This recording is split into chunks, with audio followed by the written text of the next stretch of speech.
أعوذ بالله من الشيطان الرجيم. بسم الله الرحمن الرحيم.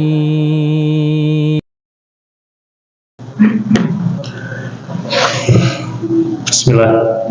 Assalamualaikum warahmatullahi wabarakatuh.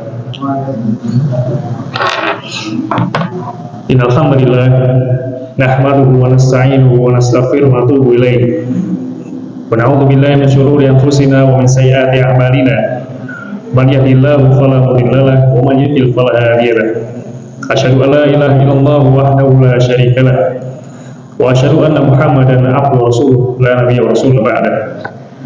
Ya ayyuhalladzina amanu taqullaha haqqa tuqatih wa la tamutunna illa wa antum muslimun. Ya ayyuhan-nasu ittaqu rabbakum alladzi khalaqakum min nafsin wahidah wa khalaqa minha zawjaha wa batha minhuma rijalan katsiran wa nisaa'a wattaqullaha alladzi tasaaluna bihi wal arham innallaha kana 'alaykum raqiba. Ya ayyuhalladzina amanu taqullaha qulu qawlan sadida yuslih lakum a'malakum wa yaghfir lakum dhunubakum wa may yuti'illaha wa rasulahu faqad faza fawzan 'azima. Amma ba'du, fa inna asyrafal kalami kitabullah wa khairul hadi hadi Muhammadin sallallahu alaihi wasallam wa syarrul umuri muhdatsatuha fa inna kulla muhdatsatin fid din bid'ah wa kulla bid'atin dhalalah wa kulla dhalalatin finnar. Jamaah kaum muslimin rahimani wa rahimakumullah, kita bersyukur pada Allah Subhanahu wa taala telah memberikan segala limpahan rahmat dan nikmatnya. Hari ini kita masih diberikan kesempatan untuk menambah amal soleh di bulan yang mulia ini, terutama di 10 hari yang terakhir. Semoga kita diberikan taufik Allah SWT untuk tidak menyia-nyiakannya, memaksimalkan Ramadan tahun ini lebih baik dari tahun-tahun sebelumnya. Jangan sampai kita menjadi orang-orang yang menyesal dan penyesalan hanya menjadi angan-angan. Ya, sebagaimana dikatakan Imam Ibnu Jauzi rahimahullah ta'ala, "Tallahi idza qila li ahli qubur tamannaw batamannaw yauman min Ramadan." Seandainya orang-orang yang ada di kubur, yang sudah ada di kubur, sudah meninggal dunia, mereka diminta untuk berangan-angan, niscaya mereka akan apa? Berangan diberikan kesempatan 1 hari saja di bulan Ramadan. Maka kita yang masih diberikan kesempatan Allah SWT ini, semoga bisa memaksimalkannya dan semoga Allah SWT menerima seluruh amal soleh kita. Amin. Salawat dan salam terlimpahkan untuk Nabi kita Muhammad SAW, kepada seluruh keluarganya, para sahabatnya, dan seluruh para pengikutnya yang mengikutinya dengan baik hingga hari kiamat kelak. Kaum muslimin rahimani wa rahimakumullah, pada kesempatan yang baik ini, berbahagia ini, kami ingin kembali melanjutkan pembahasan terkait tazkiyatun nafs dan juga Ramadan. Sebagaimana dikatakan Imam Abu Hanifah rahimahullah ta'ala, laisal ilmu bi kasrati riwayah. Ilmu itu bukan banyak-banyakan riwayat, bukan banyak-banyakan hadis, banyak-banyakan ayat yang disampaikan. Innamal ilmu manfaatu nafsi wa tathiruha.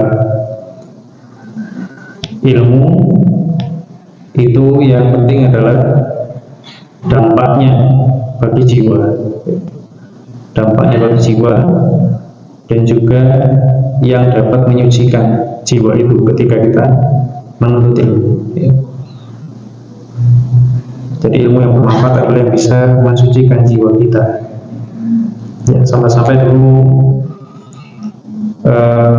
para ulama ya ternyata Sufyan bin Uyainah, beliau diberi wasiat oleh ibunya ketika sudah menuntut ilmu, setiap menuliskan 10 huruf, apakah dia bertambah rasa takutnya atau tidak. Dia diminta untuk apa? Dia diminta untuk bermuhasabah, apakah ilmu itu sudah berdampak pada dirinya, kepada jiwa itu. Karena jika tidak, maka ilmu itu tidak akan bermanfaat, maka justru bisa berbahaya bagi dirinya. Walhamdulillah. Baik, kaum muslimin rahimani wa rahimakumullah. Pada kesempatan lalu pun kami sudah menyebutkan beberapa pentingnya mempelajari, mengkaji tasfiyatun nafas atau penyucian jiwa. Banyak sekali keutamaannya, di antaranya adalah ini tujuan di utusnya Nabi kita Muhammad SAW dan juga para rasul yang lainnya. Sebagaimana kita jumpai di surat Al-Jumu'ah, "Walladzi ba'atsa fil ummiyina rasulan minhum yatlu 'alaihim ayatihi wa yuzakkihim." Dialah Allah SWT yang mengutus Nabi Muhammad SAW membacakan kitab kepada mereka, ayat Allah SWT, dan juga mensucikan mereka. Maka ini adalah tujuan ya, Nabi Muhammad SAW diutus kepada kita. Dan juga seruan Nabi Musa kepada Fir'aun. Nabi Musa diperintahkan Allah SWT untuk mengatakan kepada Fir'aun, "Faqul hal laka ila an tazakka." Katakan kepada Fir'aun, adakah engkau memiliki keinginan untuk mensucikan diri? Ya. Maka tujuan di antara diutusnya para rasul, tujuannya adalah untuk mensucikan jiwa manusia. Kemudian juga dampak-dampak yang lainnya, asasnya sudah kita bahas. Kemudian sebelum kami lanjutkan, mungkin juga kami ingin mengajak mengingat kembali ya, apa saja level dari jiwa. Mungkin masih ada yang ingat Pak, kalau yang nyatat nggak apa-apa.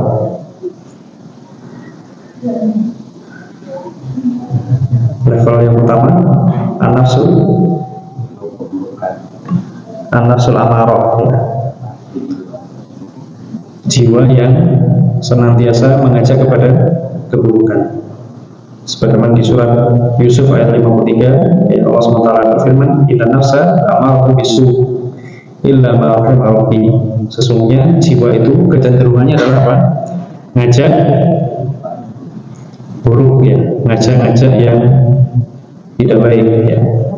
Sehingga walaupun di bulan Ramadan ketika dikatakan apa? Sufidat syayatin, setan-setan dibelenggu, masih ada orang-orang yang melakukan keburukan, masih ada orang-orang yang melakukan maksiat. Kenapa? Karena jiwanya sudah ibaratnya apa? Sudah autopilot gitu.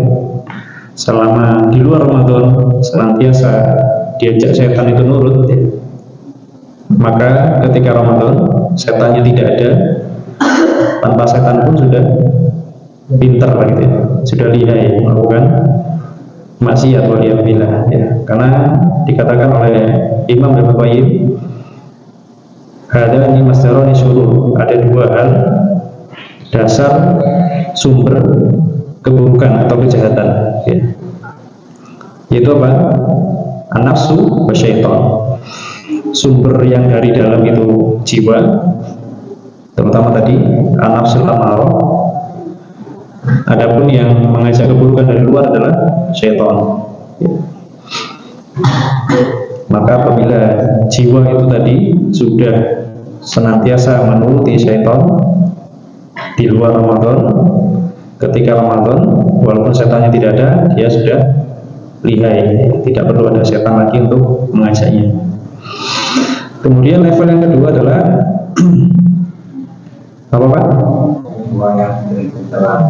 Ya, an-nafsul lawwamah ya. Jiwa yang sering mencela dirinya sendiri ketika melakukan keburukan, maksiat ya. ketika kalah dengan ajakan syaitan, maka dia menyesali, ya, menyesali perbuatannya, tapi ya tetap dia lakukan, gitu ya.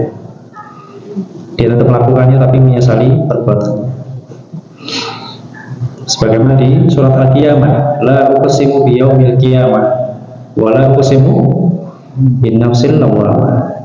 Aku bersumpah dengan hari kiamat, kata Allah SWT, dan aku bersumpah dengan jiwa yang banyak mencela dirinya. Kemudian yang terakhir, level yang paling tinggi adalah apa? An-nafsul mutmainnah, ya. Jiwa yang tenang.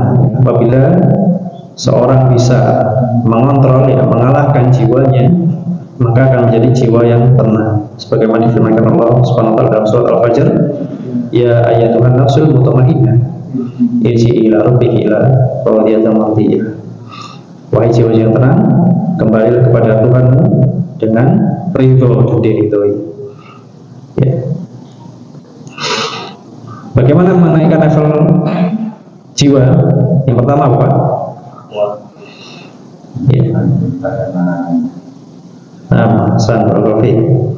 Tarkil muharramat ma'a fi'lil ma'mur, meninggalkan yang diharamkan dan juga melakukan hal-hal yang diperintahkan Allah Subhanahu wa taala. Mungkin tambahkan, Pak, yang pertama itu yang sangat penting, yaitu tauhid. Tauhid dulu, ya, menghilangkan kesyirikan. Ya, sebagaimana dikatakan Syekh Utsaimin rahimahullah taala, tazkiyatun nafs hiya tathiruha minasyirki. Yang paling utama tazkiyatun nafs adalah mensucikan jiwa dari segala bentuk kesyirikan. Maka seseorang apabila melakukan kesyirikan, pasti jiwanya apa? Pasti jiwanya kotor, ya. Sebagaimana kemarin kami berikan perumpamaan, an-nafsul amarah itu ibaratnya seseorang yang kepleset masuk lumpur, ya, justru apa? Gulung-gulung di lumpurnya, menikmati lumpurnya. Seorang yang kepleset dalam dosa malah justru menikmati dosanya. Kemudian kalau nafsul amarah, nafsul lawamah itu seperti orang yang kepleset di lumpur. Dia apa? Menyesal kepleset, gitu ya. Tapi ya tetap di dalam lumpur, ya. Dia menyesali, mencela dirinya, oh, aku kepleset, ya. Tapi ya tetap ada di dalam lumpur, ya. Lama nggak mentas-mentas. Adapun nafsul mutmainnah, maka orang yang bersih, gitu ya. Orang yang bersih mungkin sesekali waktu kecemplung di lumpur, ya, tapi dia merasa jijik, ya, merasa jijik. Dan apabila kecemplung, maka cepat-cepat untuk mentas dan juga membersihkan dirinya, gitu ya. Nah, apabila seorang ini melakukan kesyirikan, tidak mentauhidkan Allah SWT, maka apa? Ya pasti tidak ada rasa jijik terhadap hal-hal yang dilarang oleh Allah SWT, ya. Dia akan menikmati segala macam maksiat, segala macam hal yang dilarang oleh Allah SWT, karena memang apa? Ada kenikmatan yang dirasakan oleh jiwa ketika melakukan maksiat-maksiat tersebut, maka dia akan menikmatinya. Maka apabila seorang ingin membersihkan, menaikkan level jiwanya, yang paling pertama adalah mentauhidkan Allah Subhanahu wa taala. Kemudian yang kedua, Bapak, tadi ya, takwa, meninggalkan yang diharamkan, melakukan yang diperintahkan. Kemudian yang ketiga adalah kasruh hududin nafs, menghancurkan bagian-bagian kesenangan jiwa, ya. Contohnya yang paling kita sampaikan, yang biasa mungkin suka apa, ngomong, ya, kita perlahan-lahan kurangi, gitu ya. Kurangi jatah ucapannya, jatah omongnya, gitu ya. Kemudian, ya, sebagaimana dikatakan Imam Syafi'i, man arada ay yaftahu qalbahu aw yunawwirahu fa alaihi bitarkil kalami fi ma la ya'ni. Siapa yang ingin Allah SWT bukakan hatinya atau berikan cahaya baginya, maka hendaknya apa?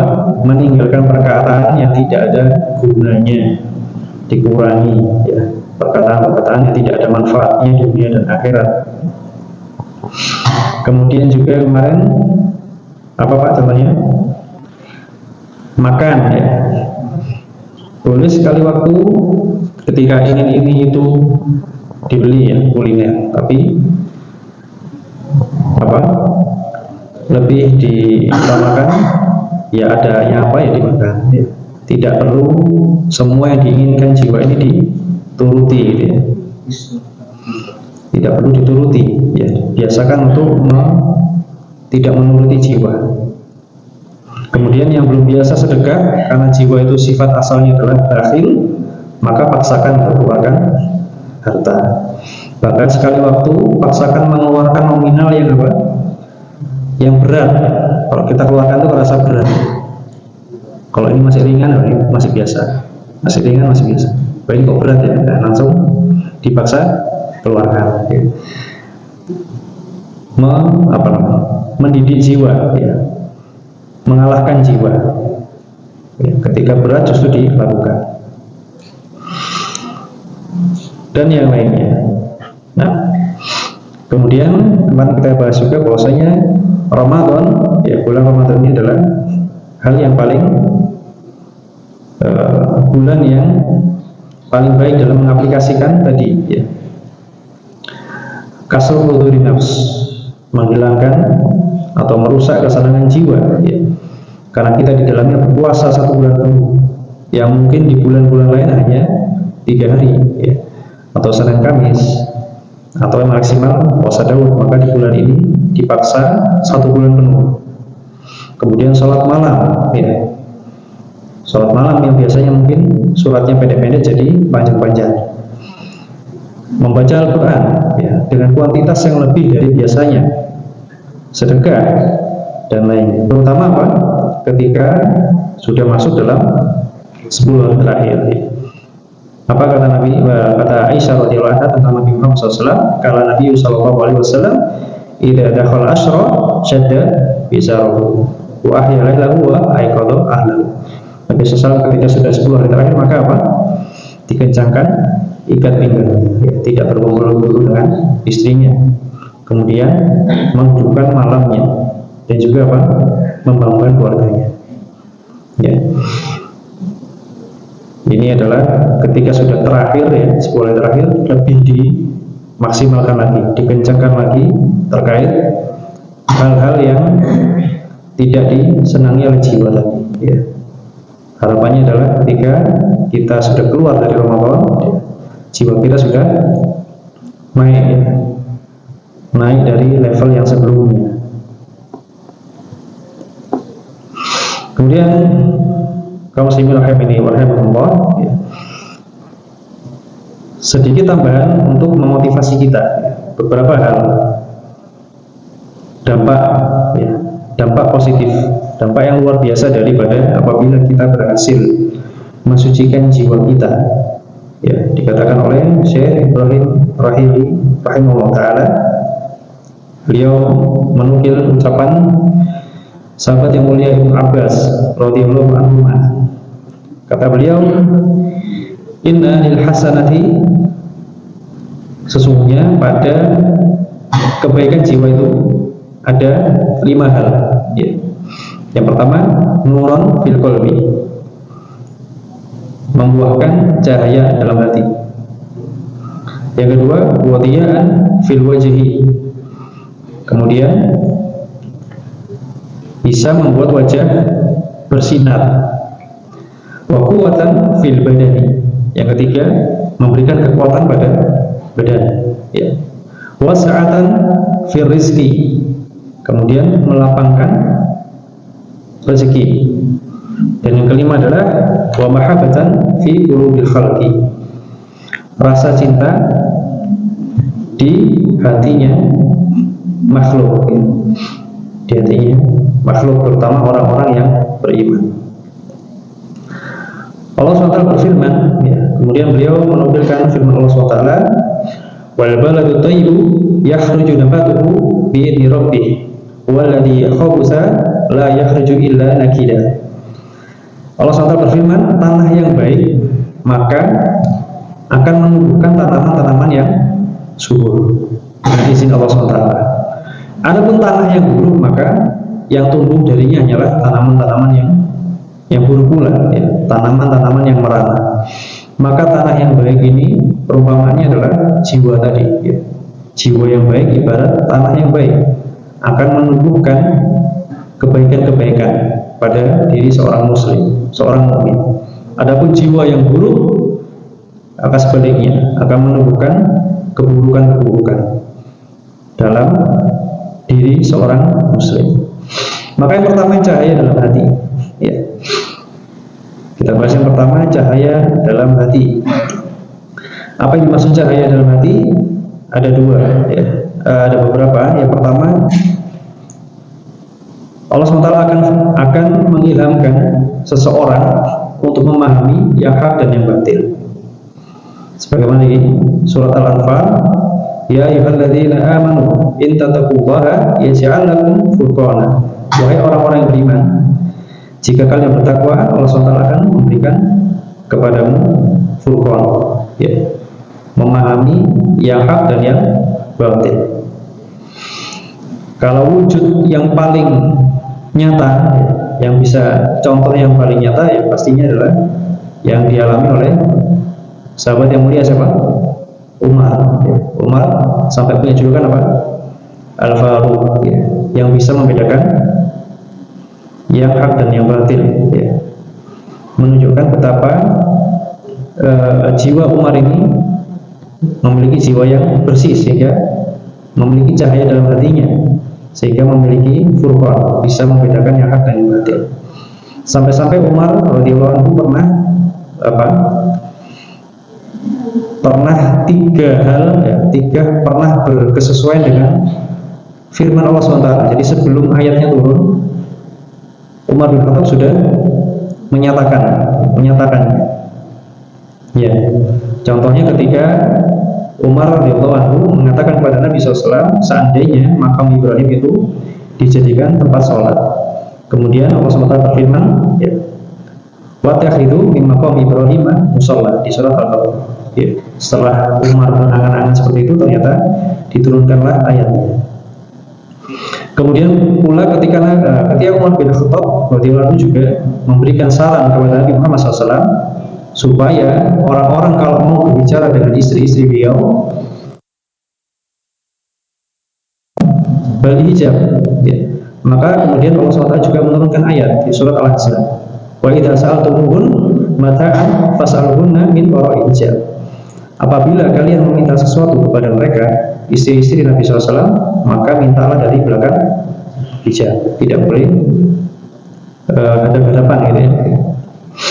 Kemudian juga ketika para istri Nabi Muhammad SAW, ya, berkumpul karena cemburu, akhirnya apa? Umar bin Khattab, ya, mengatakan hal yang selaras dengan surat At-Tahrim ayat 5. Asarabuhu in talaqakunna ayyubilahu azwaja khairan minkum.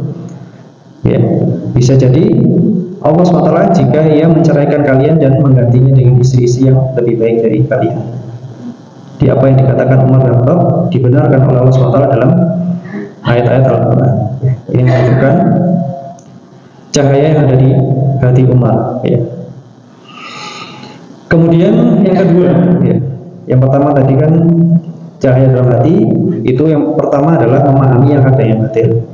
Ini masih dalam pembahasan cahaya dalam hati. Yang kedua adalah rasa malu, ya.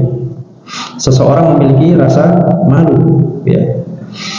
Sebagaimana dikatakan Ibnu Qayyim rahimahullah ta'ala, ala hasabi hayatil qalbi yakunu bihi quwwatu khuluqil haya. Sesuai dengan level hati seseorang, sebesar itulah seseorang memiliki akhlak malu, ya.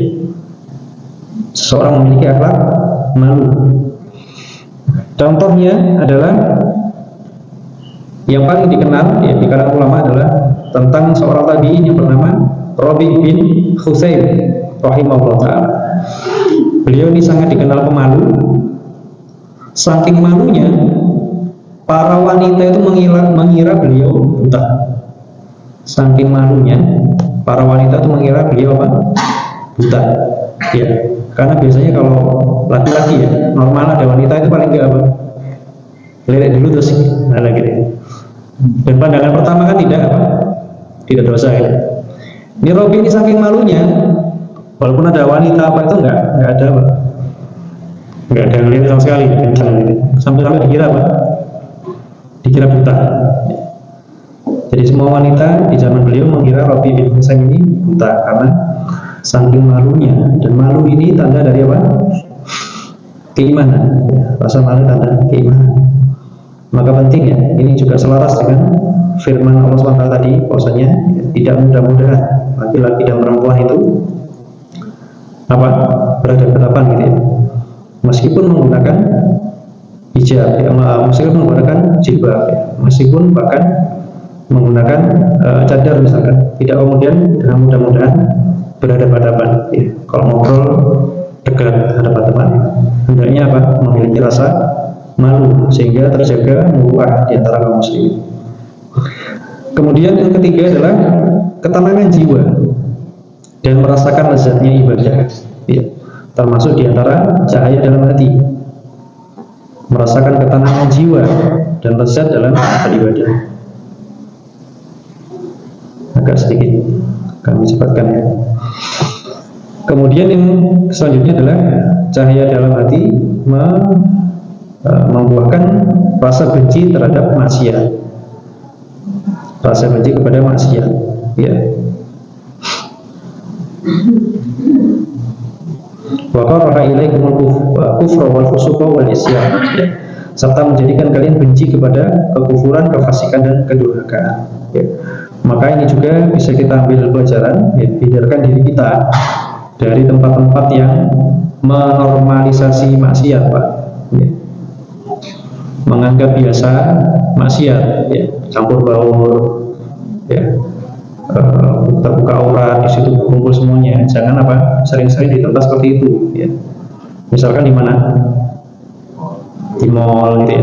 Kalau enggak kepepet di pasar, kalau enggak benar-benar kepepet jangan apa? Cuci mata. Niatnya cuma apa? Cuci mata. Niatnya hiburan, padahal enggak ada kebutuhan. Kalau benar-benar tidak butuh ya, jangan membiasakan ya ke tempat-tempat yang menormalisasi maksiat-maksiat ya.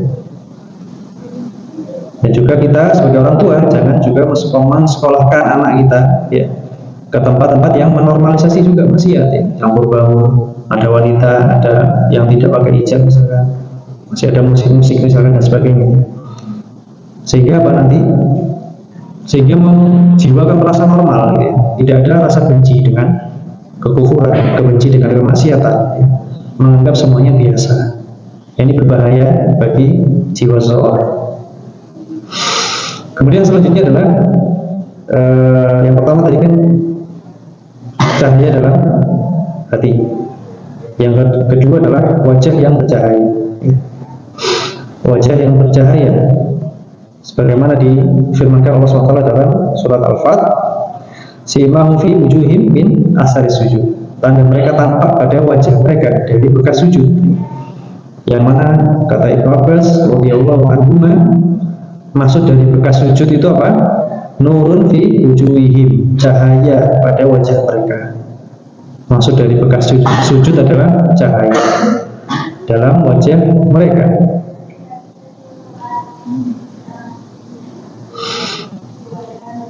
Dijelaskan oleh Syekh Al-Fauzan hafizahullah taala, li anna ta'ah taksuhu nuran fayadharu dalika ala wajhihi. Karena ketaatan itu menyelimuti dirinya dengan cahaya, maka cahaya itu tampak pada wajahnya. Dan ini akan dipahami oleh orang-orang yang berilmu, orang-orang yang sama-sama memiliki cahaya ya, dalam hati dan wajahnya, saling mengenali orang-orang siapa saja yang memiliki cahaya pada wajahnya. Kemudian yang ketiga adalah kekuatan badan ya. Yang pertama tadi kan cahaya dalam hati ya, wajah yang bercahaya. Yang kedua, yang ketiga adalah kekuatan badan atau fisik ya. Sebagaimana firman Allah SWT dalam surat Hud ayat ke-52, Wa ya qaum istaghfiru rabbakum tsumma tubu ilaihi yursilis samaa 'alaikum midrara wa yazidkum quwwatan ila quwwatikum. Wahai kaumku, ya, mohonlah ampunan kepada Tuhan lalu bertobatlah kepadanya. Niscaya Allah SWT akan menurunkan hujan yang sangat deras untuk kalian, dan Allah SWT akan menambahkan kekuatan di atas kekuatan kalian.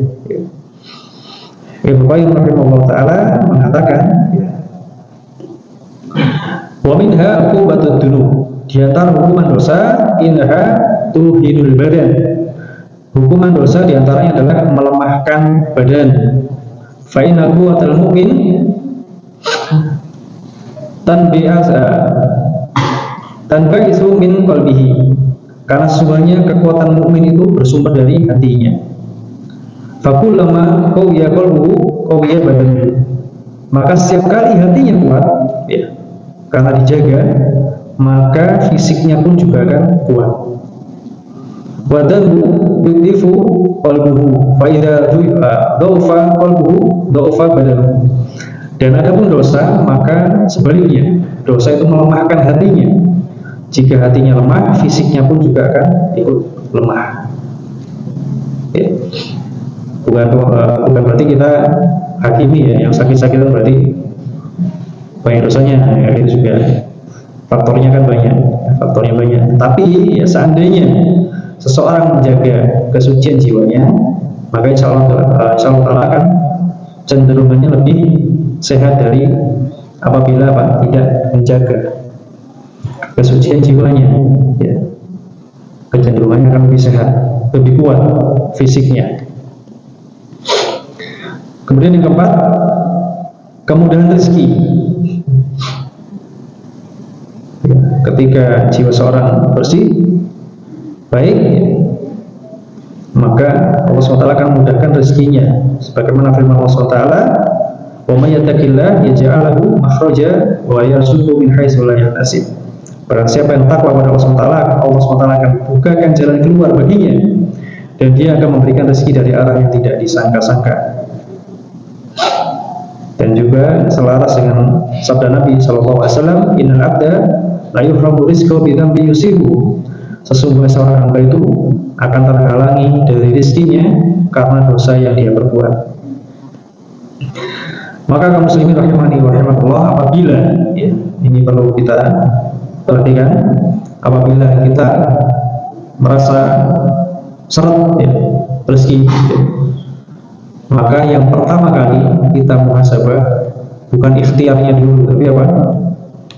Hubungan kita dengan Allah SWT dulu. Sebelum ikhtiarnya bisa diperbaiki, ya, tapi hubungan kita dengan Allah SWT dulu yang kita introspeksi, ya. Karena ini tidak hanya berkaitan dengan urusan dunia, tapi juga akan berdampak pada kehidupan akhir kita. Itu yang paling penting. Ya, apakah misalkan kita koreksi bagaimana hubungan kita dengan orang tua, misalkan bagaimana dengan kerabat, ya, bagaimana akad-akad yang kita lakukan, bagaimana dan sebagainya, ya. Kita koreksi apakah ada yang masih bertentangan dengan syariat Allah Subhanahu wa taala, ya. Terkait keluasan tentang rezeki ini ada dua hal penjelasannya, ya. Yang pertama adalah dijelaskan Ibnu Qayyim rahimahullah taala, kullama qawiya imanuhu wa safat nafsuhu in fataha lahu abwaabur rizq, ya, allati lam takun tahturu lahu ala balin, ya. Yaitu seseorang ketika jiwanya baik, ya, bersih, suci, maka imannya akan kuat dan juga ketawakalannya kepada Allah SWT akan kuat, sehingga Allah SWT akan bukakan, ya, pintu-pintu rezeki dari arah yang tidak disangka-sangka. Kemudian juga penjelasan yang kedua adalah inna taqwa wal amal soleh sababun fi barakah fi rizki. Sesungguhnya takwa dan amal soleh adalah sebab keberkahan dalam rezeki.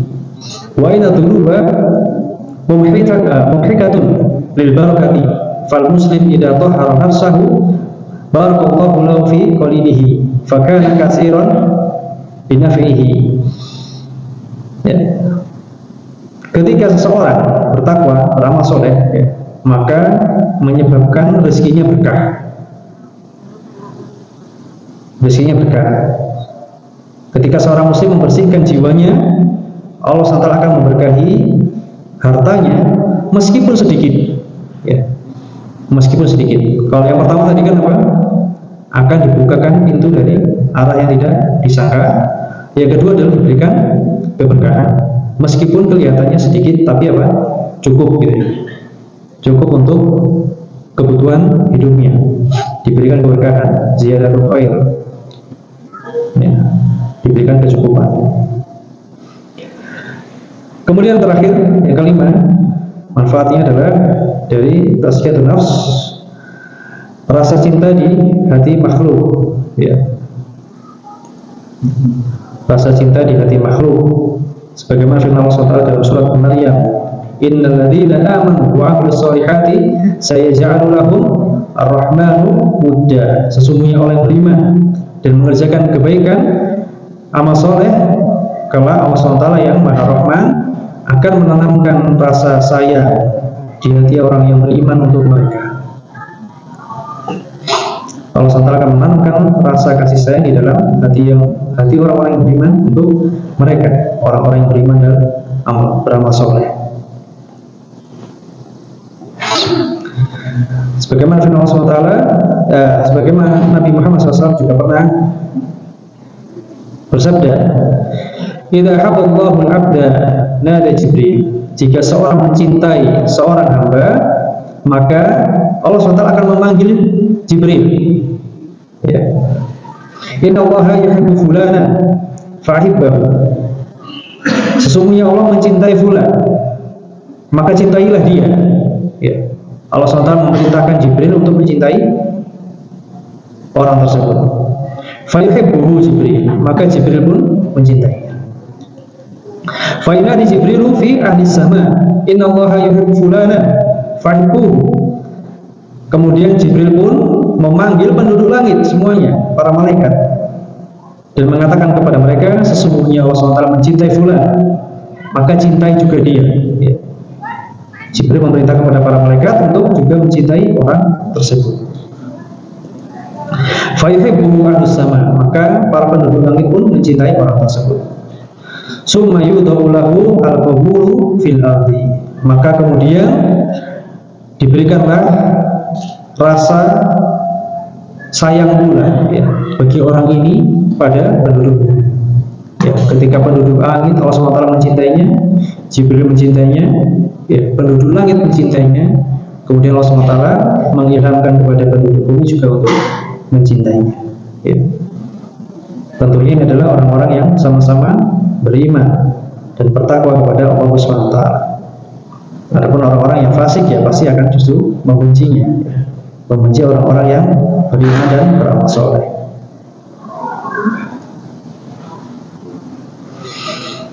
Baik, mungkin itu yang bisa kami sampaikan ya pada kesempatan kali ini, beberapa manfaat ya, tambahan daripada tazkiyatun nafs, pensucian jiwa. Semoga ini bisa menambah motivasi kita, ya, terutama di akhir penghujung bulan Ramadan, ya, untuk memaksimalkan amal soleh kita, ya, dengan salah satu tujuannya pula adalah untuk mensucikan jiwa, ya, mensucikan jiwa kita, ya, karena bulan Ramadan ini adalah salah satu dari madrasah tazkiyatun nafs, ya, madrasah pensucian jiwa yang sangat luar biasa, ya, di sisi Allah Subhanahu wa taala. Semoga Allah SWT memberikan taufik kepada kita memaksimalkan dari sisa dari Ramadan ini, ya.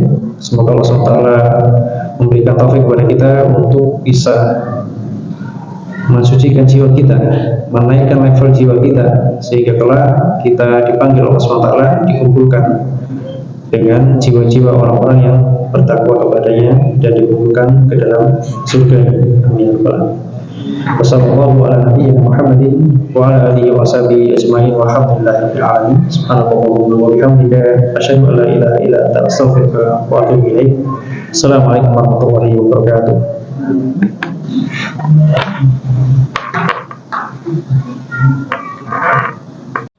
لئن شكرتم لأزيدنكم